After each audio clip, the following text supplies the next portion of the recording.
Hello friends, if you're new to my channel, welcome. If you are a fan or a subscriber, welcome back. Today we are going to get back to the Human Revolution. This is the Human Revolution 6. I would recommend you start with the Human Revolution and go through Human Revolution 5, but you do not have to. Let's go! Paleoanthropologists have found fossil remains of 28 individual hominids in Cima de los Huesos in Spain. Sorry for the mispronunciation, I don't speak Spanish. What makes these fossils important is that they were found underneath fossils of the Middle Pleistocene cave bear, or Ursa deningeri, giving them a relative date of the Middle Pleistocene. Absolute dating of these fossils is important because it is thought that these are the evolutionary ancestors of Neanderthals. Genetic estimates for the time of the split between Neanderthals and modern humans is a range of 300,000 to 800,000 years ago. The SH hominids yield a maximum lower limit of 780,000 years ago, implying that these fossils are near the beginning of the Neanderthal lineage.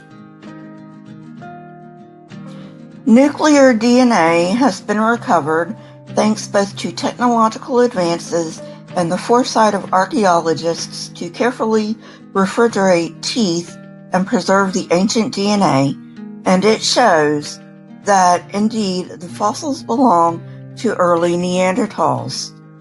The age suggests that the early predecessors of H. sapiens diverged from those of Neanderthals somewhere between 550,000 and 765,000 years ago, too far back for our common ancestor to be H. heidelbergensis. In addition, the analysis has uncovered a puzzling link between the SH hominids and the Denisovans.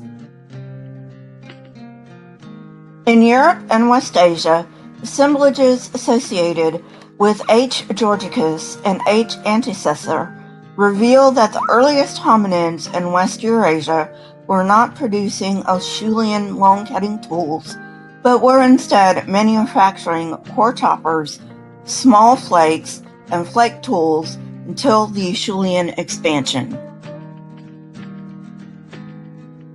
H. antecessor is a new taxon representing the earliest Homo in Europe.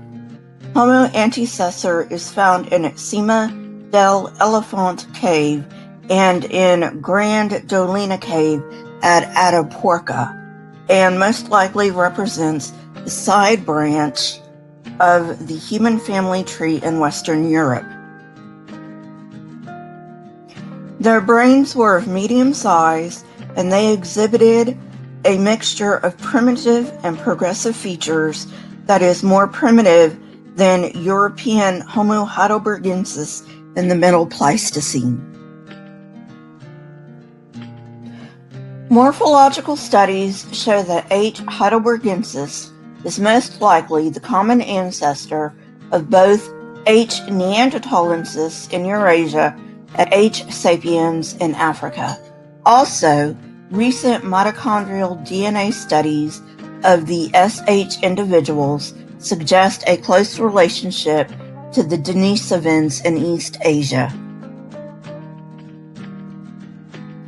Hominin fossils found at Dmanisi date to between 1.85 and 1.78 million years ago and represent the earliest Homo expansion out of Africa and into West Eurasia. These were small-brained, short-limbed hominids identified as Homo georgicus and also very early Homo erectus, or Homo erectus georgicus. Most scholars agree that the Dmanisi hominins are from an earlier hominin group in Africa, morphologically similar to Homo habilis and Homo erectus, and are at the base of archaic Homo in Europe. The archaeological assemblage found at Dmanisi was originally classified as pre-Oldowan due to the absence of intentionally retouched tools, but has since been recategorized as an analog to the Oldowan industry. The Dmanisi hominins exploited local rocks, mainly basalts, tuffs, and andesites, for tools. Well, friends, I think that's a good place to stop for today. I'm actually right in the middle of the Dmanisis, but I don't want to go too far into it because I know not very many people have the attention span that I do. I actually love this stuff, so it doesn't bother me at all. My Twitter, Discord, PayPal, and email links are in the description, as well as the links to the sources that I used for this particular episode. Please leave comments in the comment section. I love hearing from you. If you have any recommendations as to shows, also leave that in the comment section. I'm not finished with this series. I don't know when I'll go back to doing a Human Revolution 7. I just wanted to get this out so you would know that I did not forget about it. Question everything and never be afraid. Here are a couple of videos from my library. If you have not seen them, go ahead and watch them and tell me what you think. And I will see you next time, friends. Goodbye.